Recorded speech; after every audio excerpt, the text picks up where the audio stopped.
So hi, I'm Alistair MacPhail, and I'd like to welcome you all to this Learning Connects conversation on teaching and learning digital skills. This comes to you from the European Training Foundation, which is the agency of the European Union that helps countries develop their education and training systems to promote stable, prosperous, and inclusive societies.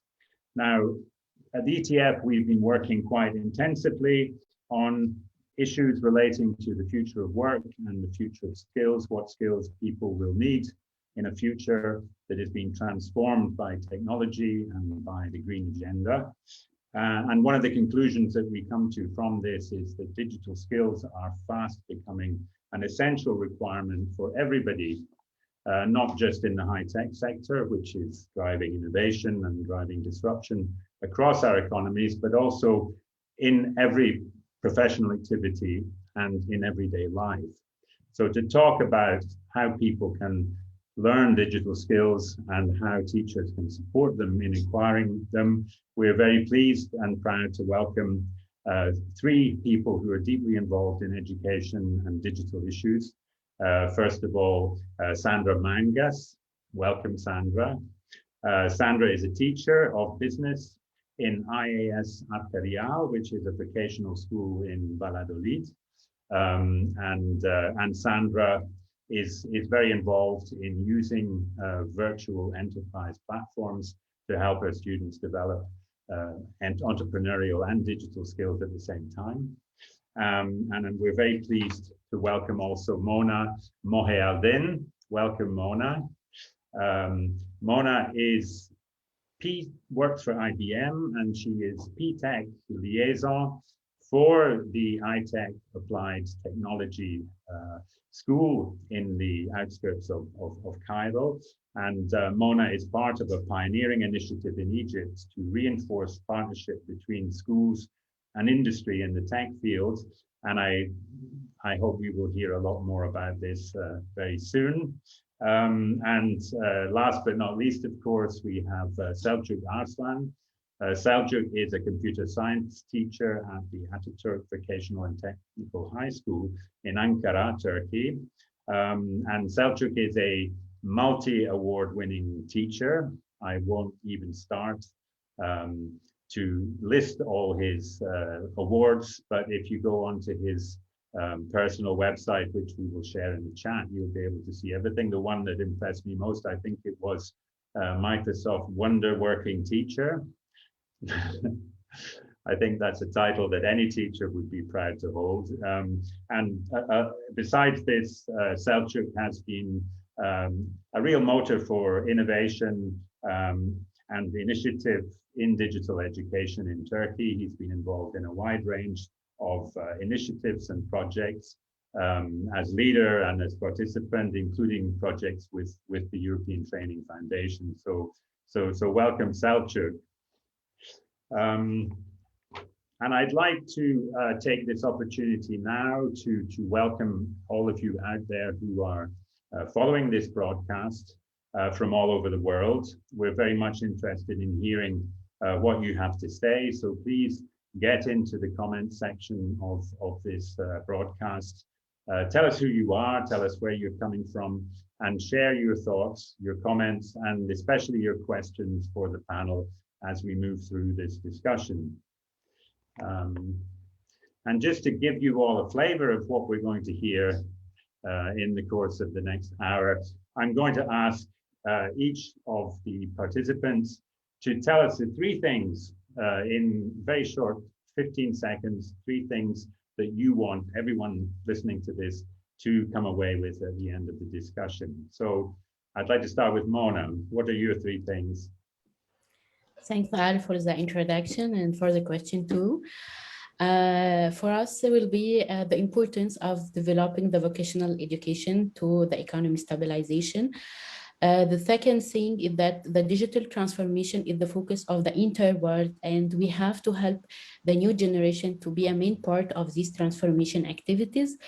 And the third thing will be employers needs to focus on the candidates' skills, capabilities, and the performance while recruiting for their new jobs. Okay, great. Thank you. we're looking forward to this. Selçuk, what would be the 3 things that you want everyone to take away from this? At the end of this discussion, I expect increased awareness of skills acquisition, collaboration, digital skills that we will focus on in the future, and a holistic approach to skills acquisition. Excellent. Sandra.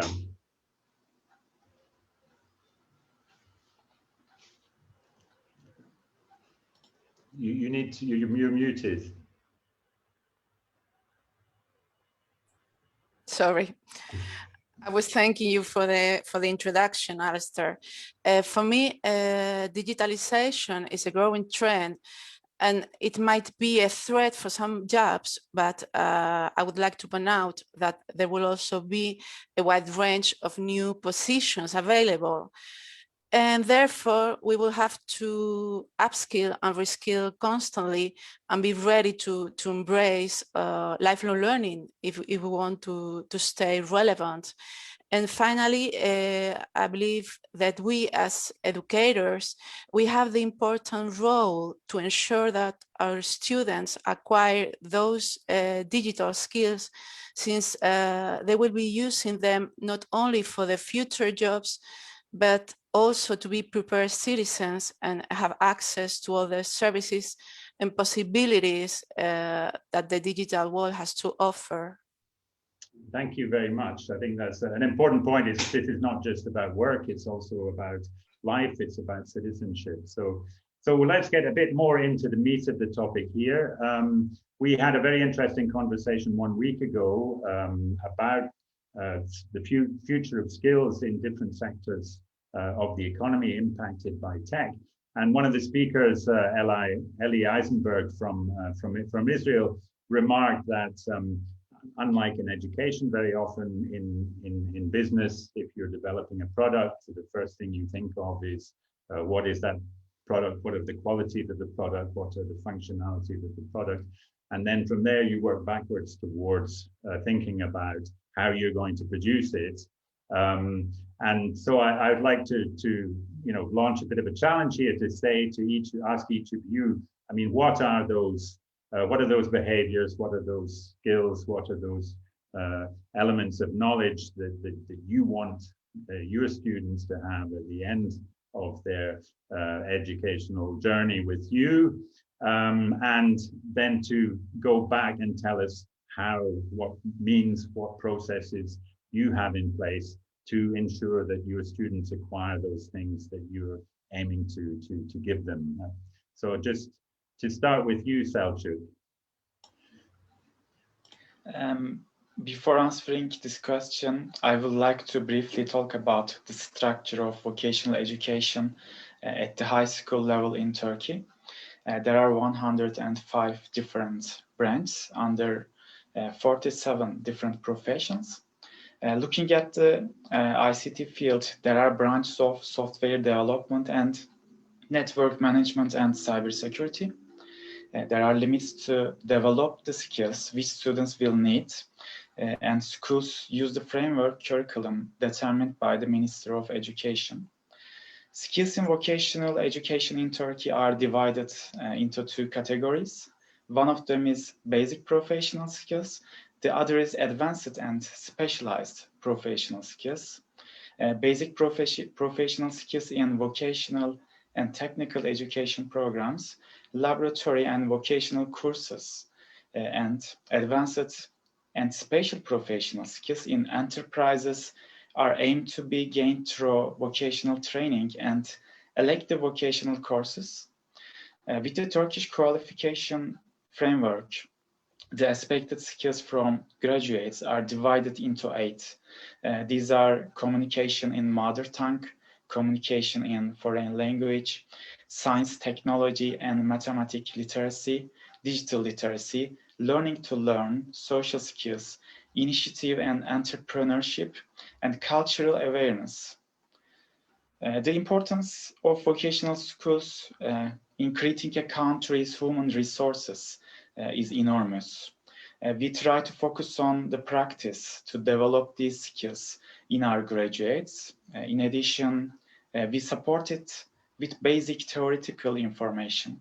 When we couldn't do face-to-face training during the pandemic, we tried to support these skills with distance learning.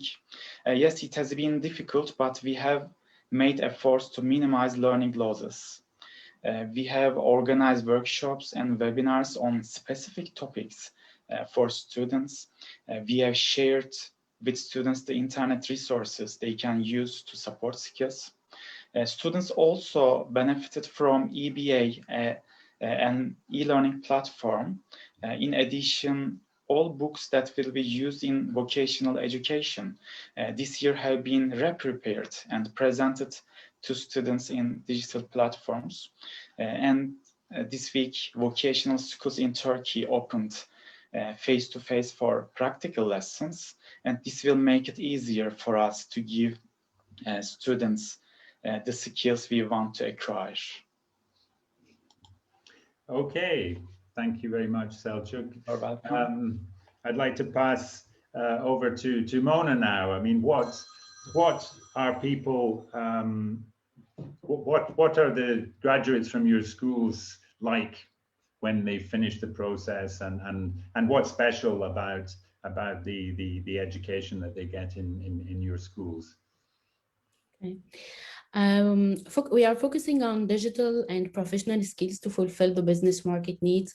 As we follow in PTech model, for the technical part, we are availing consultancy for IT curriculum at iTech School for Applied Technology, targeting Java, programming, mobile applications, data management, etc. For the professional skills, we are focusing on communication skills, analytical thinking, and collaboration. And the different type of skills. Also, we are availing sessions and training for such skills. Also, following the PTech model is helping the students during the mentorship program for sharing expertise about career and life. The workplace training objective also is to prepare the students to be engaged easily in the work environment. And the last thing we are availing for the students is the internship program, which introduce for the student the business environment, which makes his engagement in future as employee much easier. Okay. You're on mute. Thank you very much. And Mona, let's think what is your ideal student, and how do you support them in gaining those qualities and aptitudes and skills that will make them successful? Actually, we are providing the sessions and we are keeping mentoring them, coaching them till they gain the skills and practice it during their communication with their colleagues, with their teachers, and even the visitors to the school, because we have a lot of mentors and coming from IBM as visitors and volunteers too. So they are listening, they are working on understanding very well the class sessions, the content, and they are applying it as trainer for them. I'm mentoring closely their activities with each others, as I told you, with the teachers, with everybody. So I'm making sure that they are gaining the skills required during their sessions of communications. For the IT part, we are having projects to make sure that they are applying the knowledge delivered during their IT sessions. Okay, thank you very much. Now, Sandra, you're working in a different field in business. Administration, yes. What are the types of the qualities that you want to see in your students at the end of the process, and what is it that you do that helps them get to that place? In our case, you just have to look at job ads to see that creativity, problem-solving abilities, critical thinking, versatility, resilience skills are being demanded. Our educational curricula is based on knowledge, and knowledge in business is changing constantly. So there are some skills, those called soft skills, that I believe will help our students to become successful employees, whatever path they choose. Also, the labor market is demanding digital skills for every single position in the business administration area. So our students need to know how to use a computer, how to use software programs for accounting, for issuing invoices, for payrolls. They need to know how to work remotely, how to communicate online, how to manage social media, how to use online banking tools, how to pay taxes online. And that's why at ESR Carreal in Valladolid, we have set up a simulated company or practice firm in a classroom, and we use this virtual company as a tool to train our students in business in a practical way. They learn by doing. They get to run their own company. This company, which is called the Casarre, is divided into the usual departments and reproduces all the activities and process of a real company, from marketing to human resources, accounting, finance, every department you can find in a normal company. We belong to an international network of virtual companies.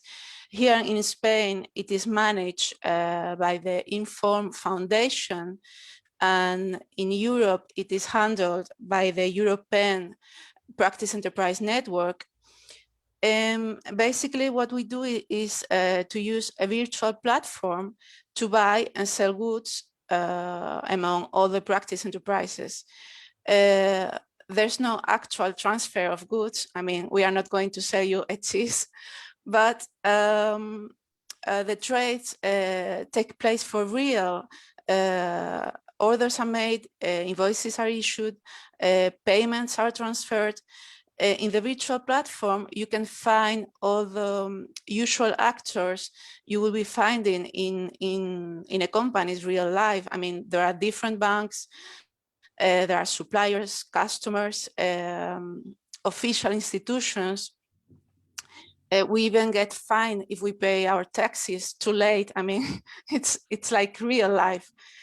Our students get to use daily software programs, online tools for banking, for filing taxes returns, for shipping, for everything. So they become familiar with the use of technology for business activities, and they develop their digital skills.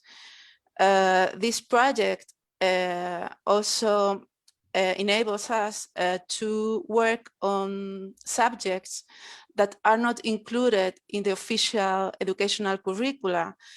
For example, we can work with new payment methods, such as SEPA credit transfer or SEPA direct debits.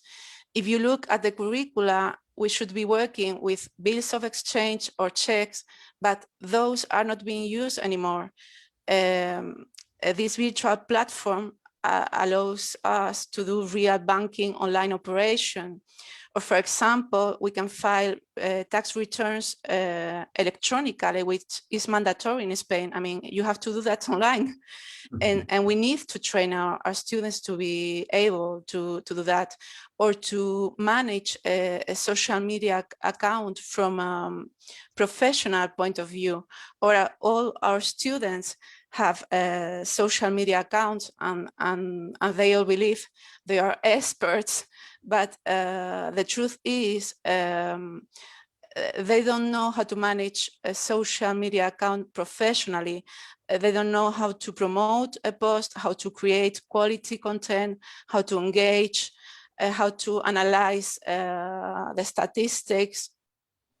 Well, I could be talking about this all day long because I'm in love with this project.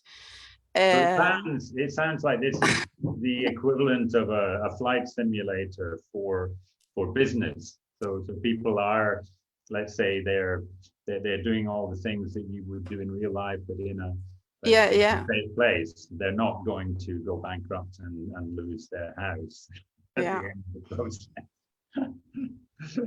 Okay, thank you very much, Sandra. I'd just like to say hello to some of the people that are following us online here. I can't see where everyone is coming from, but I see a lot of supporters of Mona. I think you've got a lot of friends following you there. I see quite a few Turkish names. So I assume that you've been doing a good job of promoting this, Selçuk. We've got someone from Uganda, from Kampala, Uganda. So that's an interesting.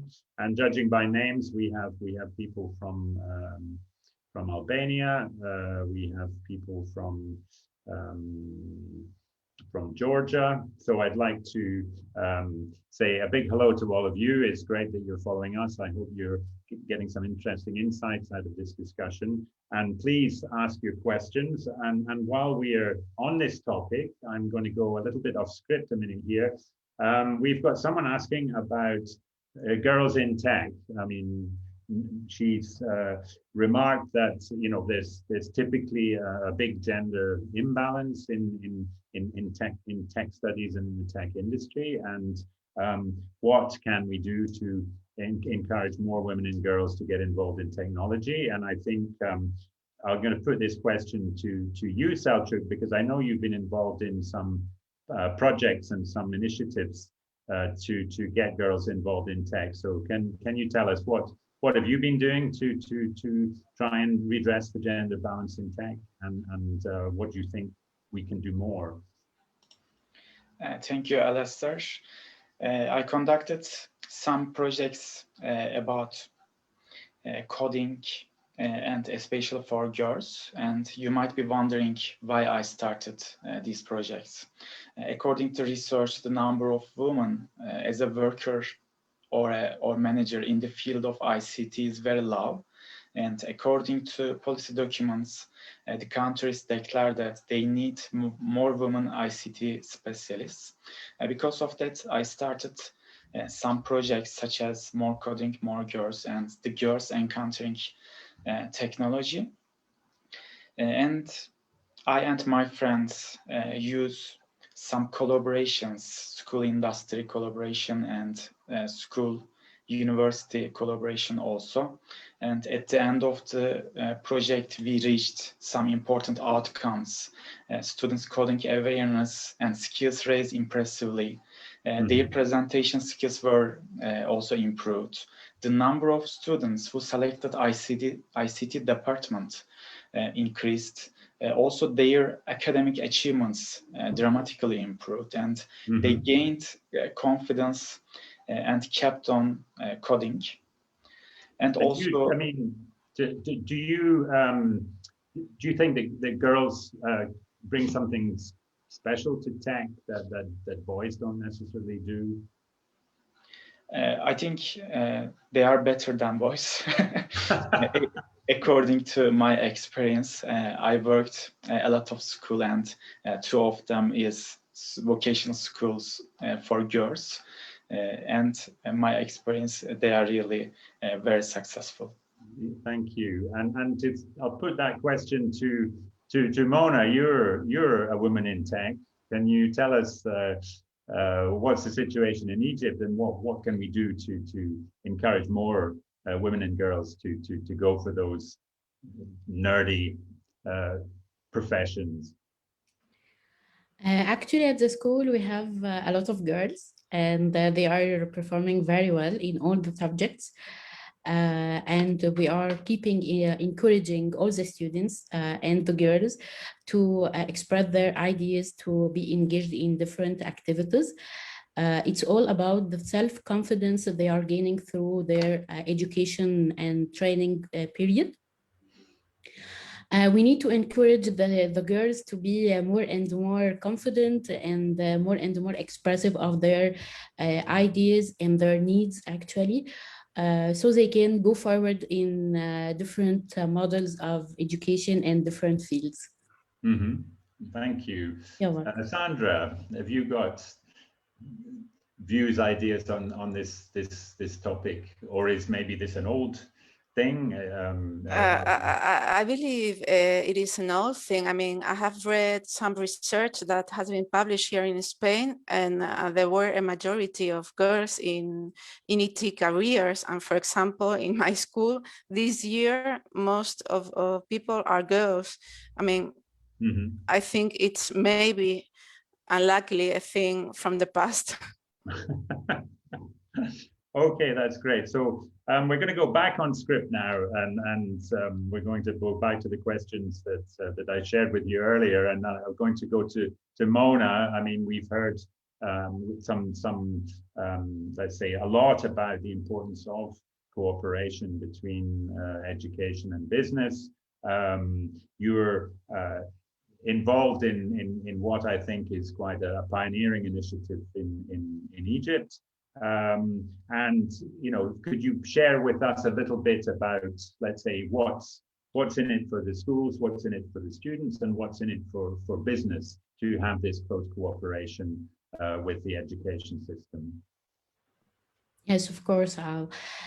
This cooperation is the main key success factor in the educational activities. The result of this cooperation would be a high-profile candidate with technical skills and a corporate character ready to join the digital transformation activities. For example, at iTech School for Applied Technology, we are applying the PTech model. The model is offering for the student the experience of being 50% of his time as a student, following and completing his educational material, such as STEM subjects, math, English, physics, and 50% of his time he is an intern within the industry partners. Is IBM is the industry partner. He is intern with us while completing his workplace training, his IT courses, his mentorship program, and his internship program. So this cooperation gives the student the chance to be an employee 50% of his time and 50% of his time as a student.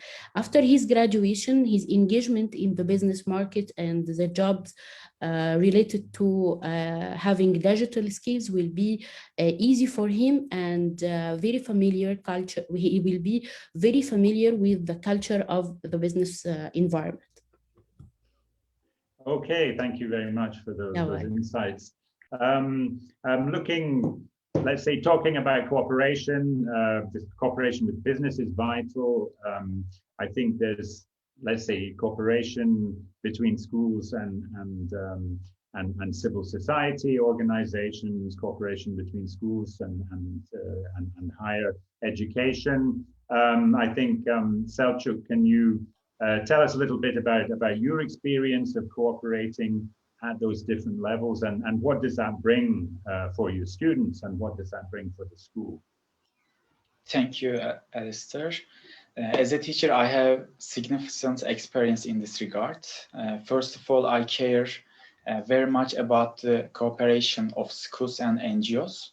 In fact, there is one thing in common that schools, universities, industry, and NGOs meet. This is creating a more qualified human resource. The collaboration of these stakeholders is therefore critical to improving students' digital skills. I want to talk about two of my projects that have also won me international awards, as you said. One of them is More Coding, More Girls. The aim of the project was to improve the coding skills of female students. Students develop robotic solutions to the real-world problems they identified. This work was the winner of the Diversity in STEM competition organized by the STEM Alliance.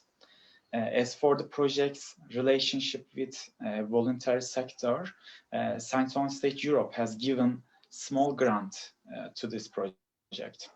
Thanks to this grant, I carried out this work and supported the students' digital skills. It had another output as important as digital skills. I also encouraged female students to choose an ICT career.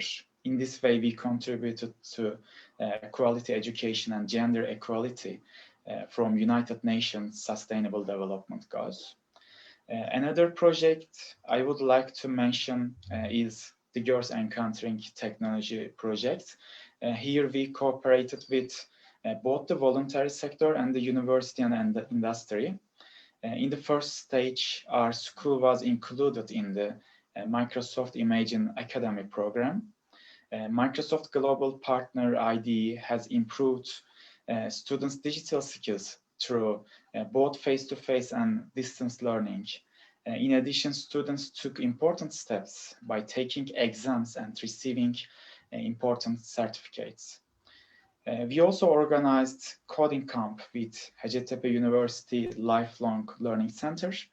Students went to university and received robotic coding training in the university's laboratory. Also, they had the opportunity to demonstrate their skills with an exhibition held at the end of the training. Education was organized entirely by the university. Moreover, we participated in this event with a group of girls. While supporting skills, the safety of students in the virtual environment is also extremely important. Here, the Information and Communication Technologies Institution provided internet security trainings for both students and parents. It was a little difficult for our school to provide all these trainings. However, we provided these trainings thanks to our collaborations with NGOs, industry, and universities. With these trainings, we try to improve our students' digital skills and offer them a better future. That's great. I mean, I think that's a very powerful message about the importance of, I mean, a school exists in a context, and it's important to be able to reach beyond the walls of the school to reach out to the community, to businesses, and you know, that exchange of skills and building on what the different actors can bring to the table. Going to Sandra now, we're lucky enough when we talk about tech, we think startups, you know, we think Google, we think Microsoft. You know, we're lucky enough to have someone who is working both on digital and entrepreneurial skills. So Sandra, can you tell us a little bit about where those two things meet, and how you know, how tech students can be entrepreneurial, how business students can take advantage of technology to grow their businesses and their ideas? Mm-hmm. First of all, if you want to start a company in Spain, you'd better be digitally literate, because most procedures to set up a company are to be done online. To get your tax identification number, to register with the social security services. So that's a basic if you want to be an entrepreneur in Spain. And then once you start operating, you will need to file your taxes online, as I explained before, and you will have to communicate, for example, every hiring online to the employment service. Banking services are mostly online, so I mean, they have to be together, the digital skills and entrepreneurial skills. On a practical level, I believe that digital opens up new possibilities for anyone thinking of becoming an entrepreneur. Some opportunities are maybe too technical for us, but many others are within reach for anyone with a basic digital skills. For example, there are new ways of finding customers or suppliers, new ways of designing or offering products or services, new opportunities that open up thanks to this digital world. And I cannot think of a single aspect of entrepreneurship that does not benefit from having digital skills. I mean, if you're an entrepreneur, you have to communicate, and all communication takes place via channels like email, Teams, Zoom, Skype. You have to know how to use that professionally. The marketing You can use digital means to make a market research or to analyze traffic and see where your visitors are coming from, or which products they are searching on your website. Also, usually when you start a company, you don't have many funds, and there are many things you have to do by yourself. If you have digital skills that help you through the automation of some tasks, for example, accounting or sending bank transfers, you don't have to send every single bank transfer.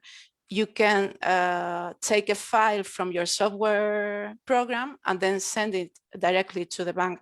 To do that, you need to have digital skills.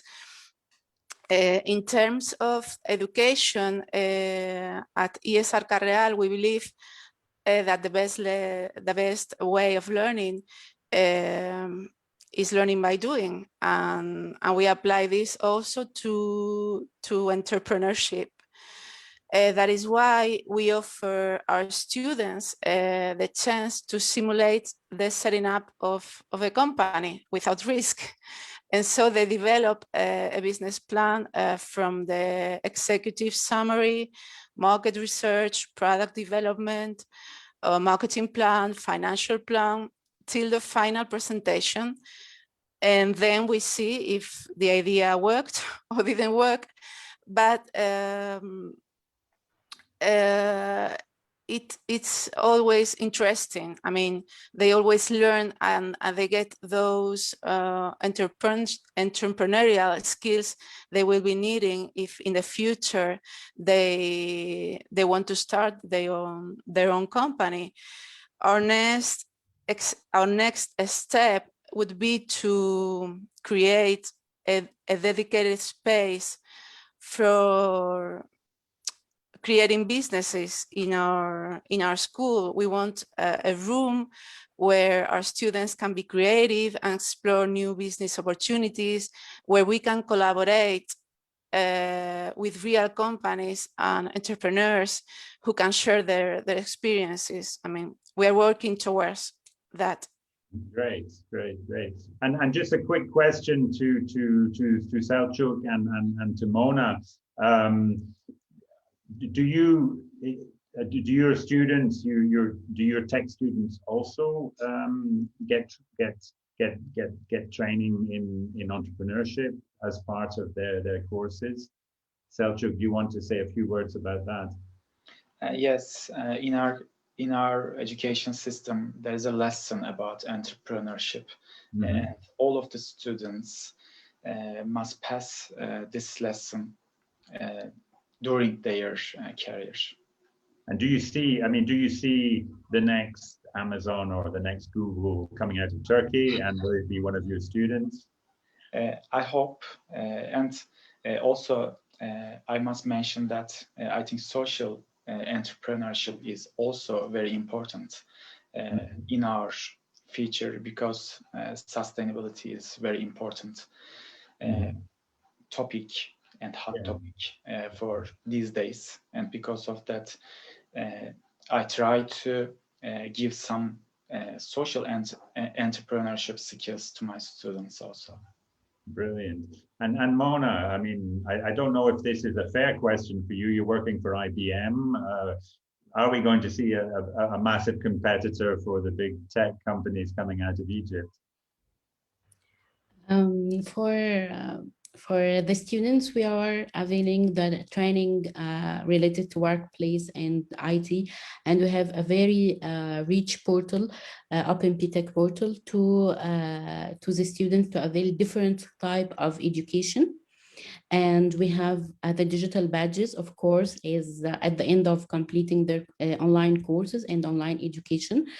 The entire experience for the students makes him or her able to be creative, to share his ideas and to tackle the new opportunities and the new technology challenges easily.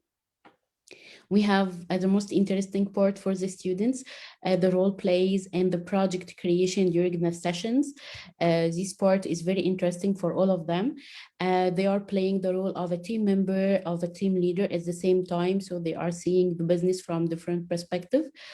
Also, we are availing materials, ready-made materials for the mentors to cover multiple kind of topics and fields, technical topics like IoT, cloud, etc., and the non-technical education like how to be innovative, how to cooperate in disaster volunteering activity, etc.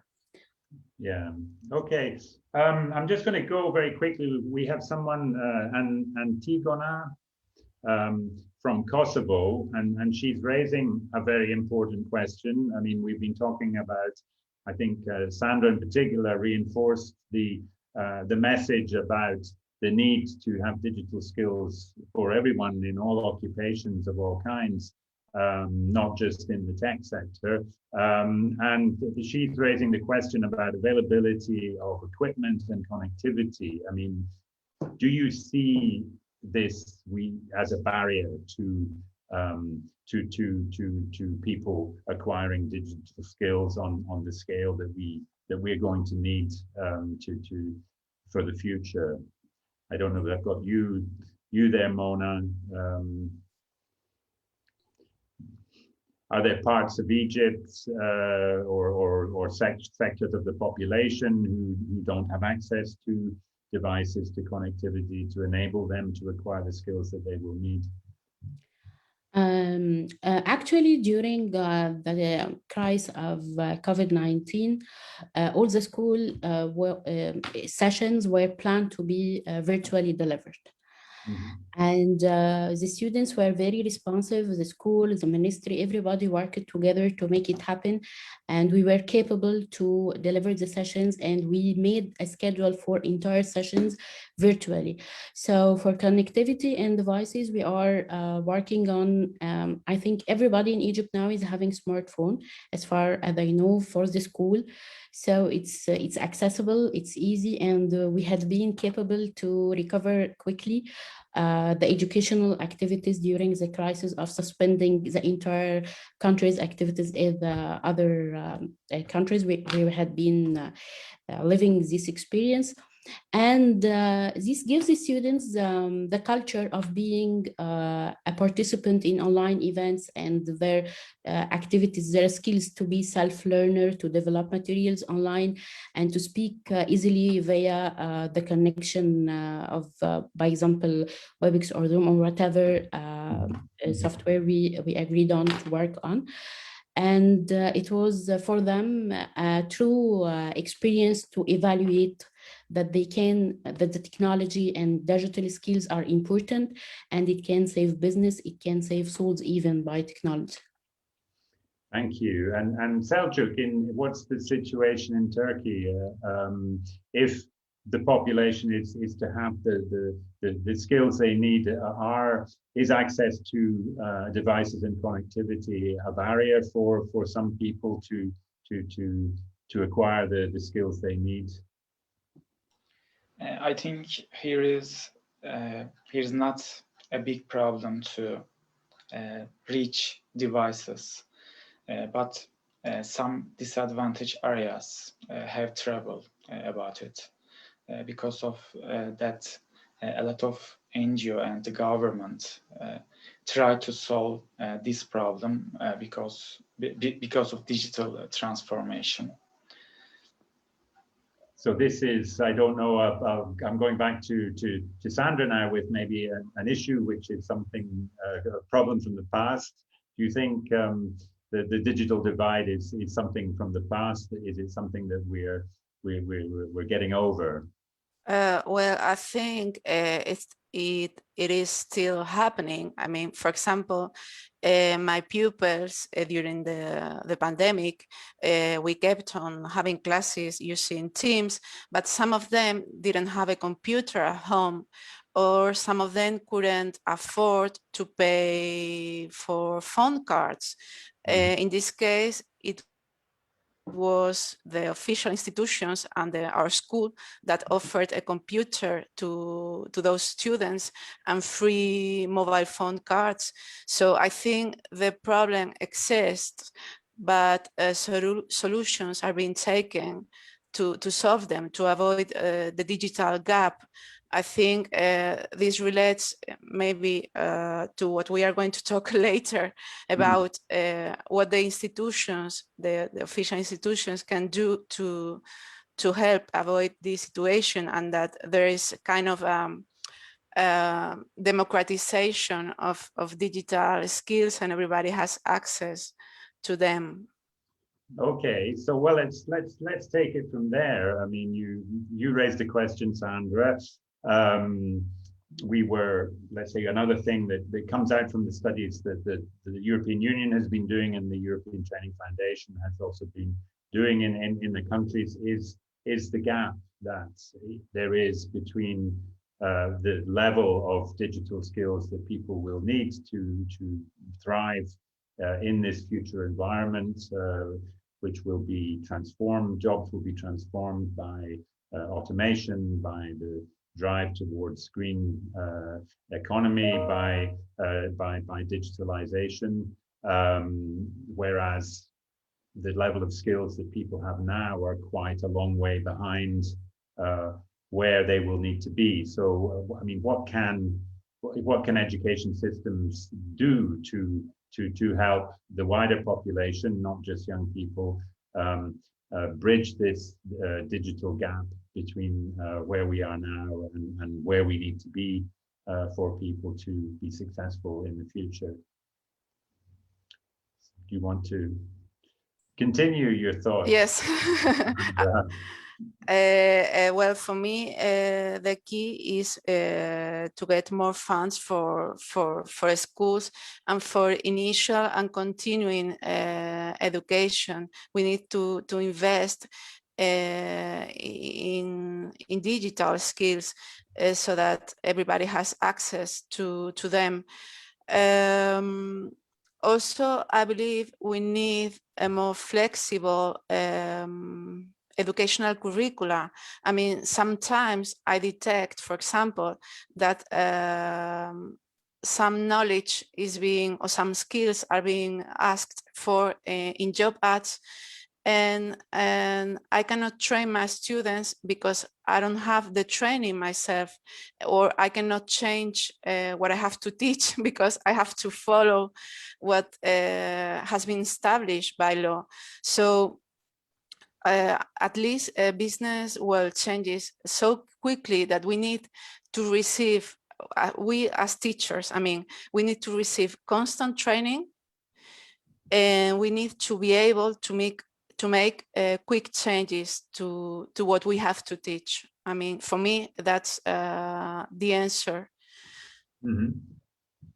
Thank you. And Selçuk, what would you say there? I mean, we have this big challenge ahead of us.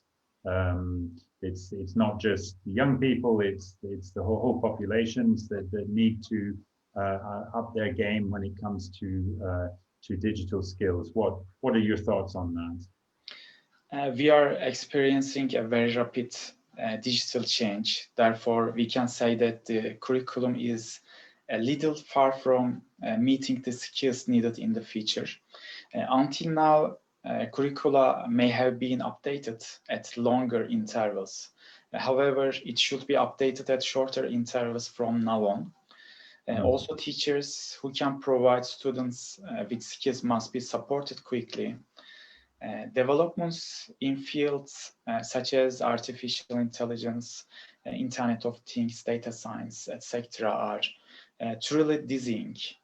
In the previous question, I mentioned the importance of school-industry collaboration. Policymakers need to interact more with the industry to understand these skills that will be needed in the future. In this way, it can be ensured that faster results can be obtained in gaining skills in vocational education.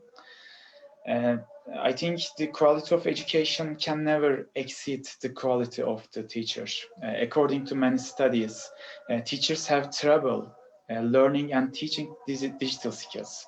There is a strong relationship between the level of digital skills that should be acquired by future students and the qualification of teachers. In the first stage, education systems should strongly support teachers. Later on, teachers can become mentors to acquire these skills to the students.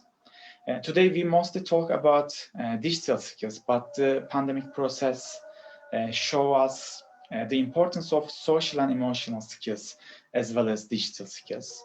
Research by McKinsey suggests that social and emotional skills will be needed more by 2030. The Collaborative for Academic, Social and Emotional Learning, CASEL, classifies these skills as self-management, self-awareness, social awareness, relationship skills, and responsible decision-making. As educators, we can also support students' social and emotional skills while acquiring digital skills. I took part in the Dell Policy Hack last November, and my idea was to develop students' social and emotional skills with digital tools.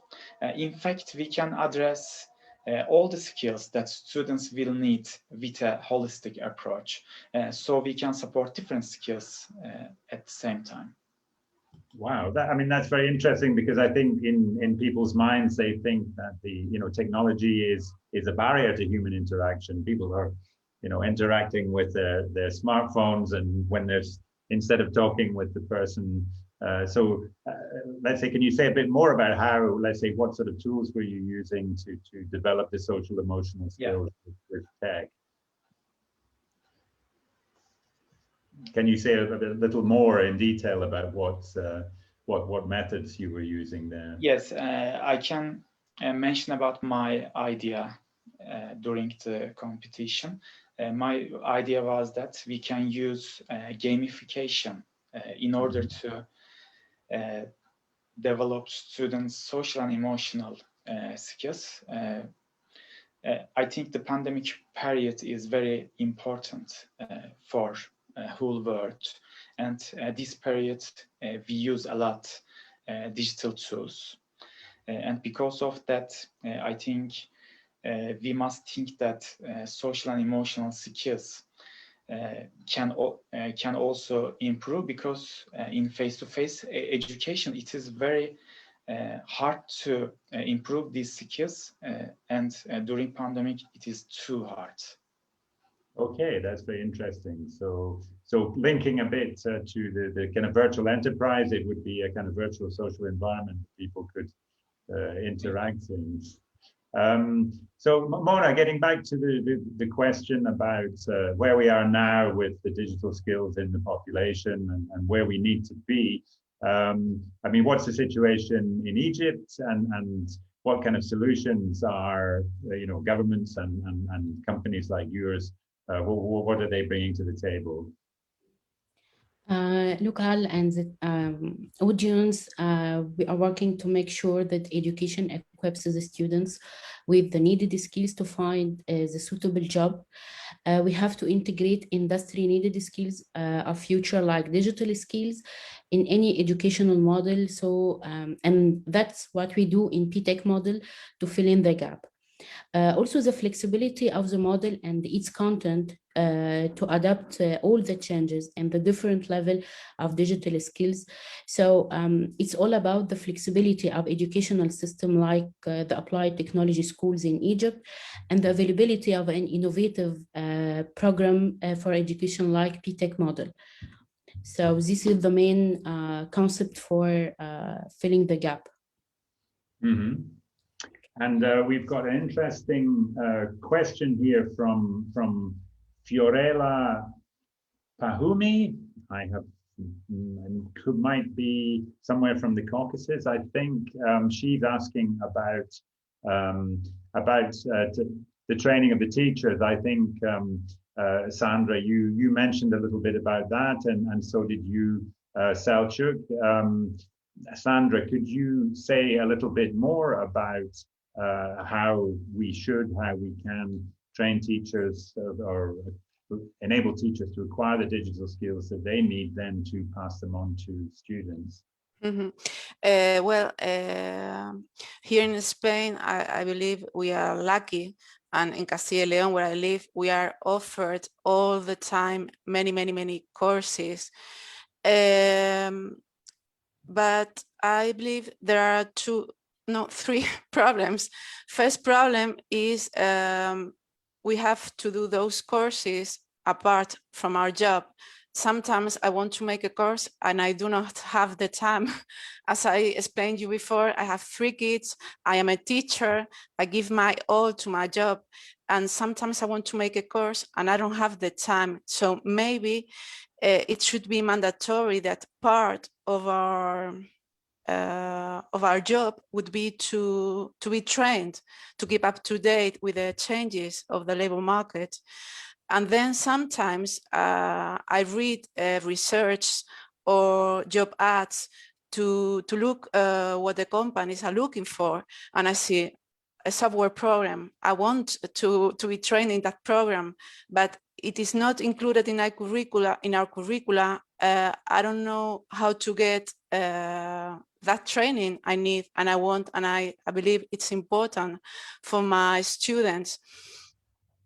And then another problem, I think Selçuk maybe mentioned it before, is that not all the teachers want to be trained. I mean, sometimes you have the courses there, but if you don't make it, you are not qualified or properly qualified to be a teacher. That's my opinion on the subject. Selçuk, do you have anything you'd like to add on training teachers in digital skills? Firstly, thank you for the question. It is really a good point. The technology plays a dominant role in defining which skills are considered important, and teachers must adapt to new technologies. There are serious developments, especially in some areas such as artificial intelligence, big data, cybersecurity, augmented reality, cloud computing, etc. Teachers should learn these technologies themselves to convey and guide students. I should also mention that it is impossible to master all of these technologies. Therefore, it may make sense to choose one or more of them. And we have a very important advantage because our students can quickly learn these technologies from us. So we must guide them. Okay, thank you very much. We've got 3 minutes left, so I think we've gone through the questions that we had planned to ask. We've also gone through a lot of questions from our listeners and our viewers out there. So I'd like to thank all of them for engaging with us and sharing their questions. If I'm just thinking through the topics that we've discussed, I mean, I think words that have come up frequently, one has been the flexibility, the need to have flexibility, responsiveness of curricula to changes in the labor market. I think the need for close cooperation with industry, with civil society, with the higher education where our students are going on to. I think we've touched a lot on the importance of soft skills and socialization. I would like to give the chance to each of you to add one word to those things that we've heard. You're there on the front of the screen, Selçuk. If you wanted to add one word to those keywords which came out from our discussion, which one would it be? Yeah, I think we can predict that the current professions will not exist in the near future, and I think digital skills are very important in almost all of these new professions that will emerge. That's why schools should care about digital skills, considering that these skills can also change, and this is really complicated situation, and we have to overcome it. Great, thank you. Sandra, one thought to add to those key messages from this discussion? Yes, I forgot to mention before the importance of evaluation. When you asked me what skills I wanted my students to get, I forgot to mention that when they finish their work at the virtual company, we perform a performance evaluation or appraisal where those soft skills and digital skills are tested, and thus the students know which skills they possess, which skills they still need to work on and develop. I use a tool which is a complement for Google Sheets called Rubrics, and it allows me to evaluate the student. Their other students can also co-evaluate the students, and then the student can evaluate him or herself. Yeah. I wanted to add that. So I think that we were talking about the soft skills. I think obviously, I think an important skill is self-awareness and judging when you're doing the right thing, when you're doing the wrong thing. I think for success in life as well as in work is an important one. Mona, one last thought. I think innovation and digital skills have to be the main pillars of the future educational plans.